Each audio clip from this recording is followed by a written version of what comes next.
the beginning of that book says life is difficult. When it can be accepted as such, it no longer is. It just becomes a series of problems that need to be solved. It's a self-help book. And another thing I got out of that book was this: true love can't even begin in a relationship until conflict enters the relationship. You cannot have a loving relationship without conflict. And he said everything that leads up to that first moment of conflict is an illusion put there by God to keep the species going. We've all been there. If you're over the age of 30, you've had that euphoric feeling with the new person. And then eventually you say, hey, I'd like some Chinese food for dinner. Well, I want Mexican food. Now there's conflict. Now there's a chance for this relationship to actually grow. And that resonated with me because prior to meeting my wife, every relationship I ever had, when conflict entered, I fled.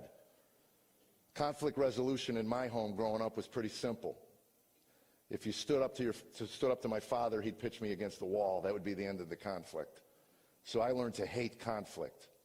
And I married. God gave me a woman who apparently loves conflict. Some of you know what I'm talking about. You get into these arguments, I'd feel this wave come over me, and I just wanted time alone to calm down. So I'd go, just give me 3 minutes. And I'd go into another room, and she'd be on my hip. Where you going? Where you going? I'd go, just leave me alone. Please, just leave me alone. Why do you need to be left alone? I don't know. Just leave me alone. We didn't know how. And I only knew one thing: yell.